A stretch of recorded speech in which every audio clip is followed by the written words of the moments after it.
దేవునికి స్తోత్రం. మన ప్రభువును రక్షకుడైన యేసుక్రీస్తు వారి నామంలో అందరికీ ఉదయకాల శుభములు తెలియజేయుచున్నాను.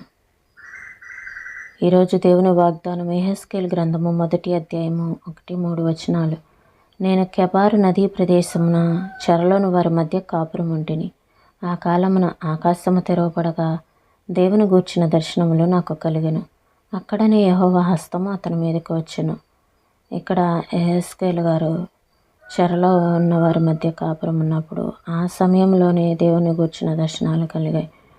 మనకి చెరసాల వివరించినంత స్పష్టంగా మరేది వివరించలేదు దేవుని మాటలను.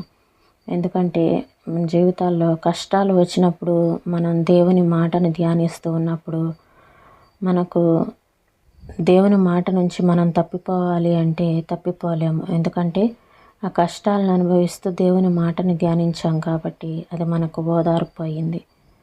అలానే మన జీవితంలో కష్టాలు వచ్చినప్పుడు ఆ కష్టాలలో దేవుని వాక్యాన్ని గట్టిగా హత్తుకొని నిలబడగలము.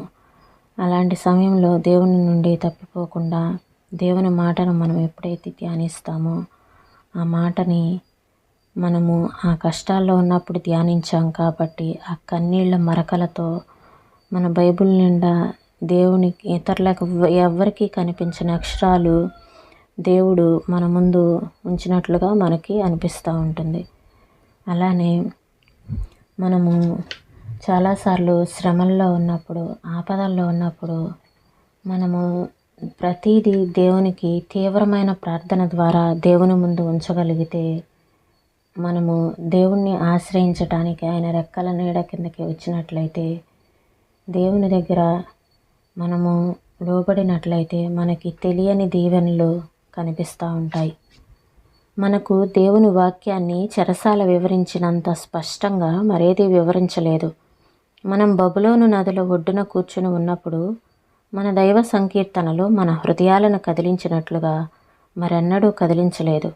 మనం చెరలో పాడిన పాటలు ఆనందంతో మారుమ్రోగుతాయి. జీవితంలో కష్టాలను అనుభవించిన వ్యక్తి తన దైవ గ్రంథాన్ని ఎప్పుడూ విడిచిపెట్టి ఉండడు. మరొక బైబిలుకు అతని బైబిలుకు చూడటానికి తేడా ఏమీ కనిపించకపోవచ్చు. అయితే అతనికి అలా కాదు. ఆ పాతగిలిపోయిన కన్నీళ్ల మరకలతో నిండిన బైబిల్ నిండా ఇతరులెవ్వరికీ కనిపించని అక్షరాలతో అతడు తన అనుభవాలను రాసుకున్నాడు. అతనెప్పుడు అతని జీవితపు బేతేలు స్తంభం దగ్గరికి లేక ఎలీము చెట్ల దగ్గరికి వస్తుంటాడు. అతని జీవిత చరిత్రలో అవి మలుపురాళ్ళు. మన చెరను బట్టి మనకు కూడా ఆశీర్వాదం రావాలంటే ఆ పరిస్థితిని మనకు అనుకూలమైనదిగా మార్చుకోవాలి. మన దగ్గర నుండి దేన్నైనా దేవుడు లాగేసుకుంటే లేక దూరం చేస్తే దానిని గురించి చింతించటం వల్ల ఏమీ లాభం లేదు. మనకు మిగిలి ఉన్న వాటిని అభివృద్ధి పరచుకోనియకుండా ఇది లాగేస్తుంది. లాగిన కొద్దీ ఊరి బిగుసుకుంటుందే తప్ప వదులు కాదు. దూకుడు స్వభావం ఉన్న గుర్రం తన కళ్ళెం ఆజ్ఞలను ఓపికగా అనుసరించకపోతే దానికే నొప్పి కదా. కాడి కింద ఎద్దు అసహనంగా అటు ఇటు కదులుతుంటే దాని మెడ మీదే పుండ్లు లేస్తాయి. పంజరం కమ్మేలకేసి నన్ను వదిలేయండి అంటూ రెక్కలు టపటపా కొట్టుకోవటం కంటే పంజరంలో ప్రశాంతంగా కూర్చుని బయట స్వేచ్ఛగా ఎగిరే కోయిల కంటే తీయగా పాటలు పాడటం చిలకమ్మకు మేలు కదా.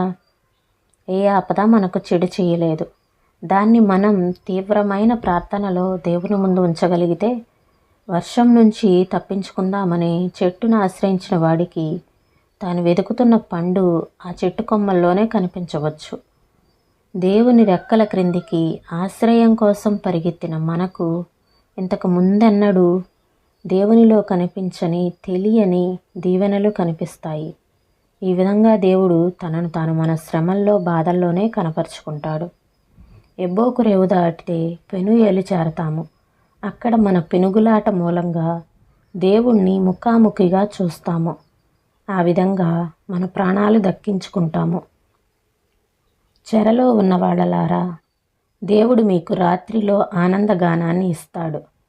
నీకోసం మరణ ఛాయను అరుణోదయంగా మార్చేస్తాడు. దేవుని చిత్తానికి లోబడటం అనేది తలవాల్చుకోవటానికి అత్యంత క్షేమకరమైన తలగడ. అదృశ్యమైన మహిమ నా గదిలో నిండింది, నా బ్రతుకులో నిండింది. పెనుగులాటల్లో ప్రశాంతతనిచ్చింది, వాగ్దాన విహంగతతి పాటలు పాడింది. ఈ మాటలను ప్రభు మన వెనుకల్లో దీవించునుగాక. ప్రార్థన చేసుకుందామండి. స్తోత్రం తండ్రి, పరిశుద్ధుడా, ప్రేమ కలిగిన దేవా, మీకు వందనాలు చెల్లిస్తున్నాం ప్రభా. అయ్యా, ఎప్పుడైతే చెరలోని వారి మధ్య ఉన్నారో అప్పుడే ఎస్కేల్ గారికి మిమ్మల్ని వచ్చిన దర్శనం కలిగింది ప్రభా. అయ్యా నా తండ్రి, మాకు జీవితంలో కష్టాలను అనుభవించిన వ్యక్తి మేము ఆ సమయంలో ఉన్నప్పుడు మీ యొక్క దైవ గ్రంథాన్ని ధ్యానించి మీ మాటలను గట్టిగా పట్టుకున్నట్లయితే ఆ మాటల నుండి మేము ఎప్పటికీ తప్పిపోకుండా ఉంటాము దేవా. అవి మా జీవితంలో, మా జీవిత చరిత్రలో అవి గొప్ప మలుపురాళ్ళు. అలాంటి మలుపురాళ్ళనుగా నా తండ్రి మా జీవితంలో ఎదురయ్యే కష్టాలను అయ్యా తండ్రి నాయన మేము ఓపికతో ఎదుర్కొనే వారిగా మమ్మల్ని ఉంచండి ప్రభా. మీకు స్తోత్రాలు చెల్లిస్తున్నాం తండ్రి. అయ్యా, దూకుడు స్వభావము మాలో ఉందేమో దాన్ని తొలగించండి ప్రభా.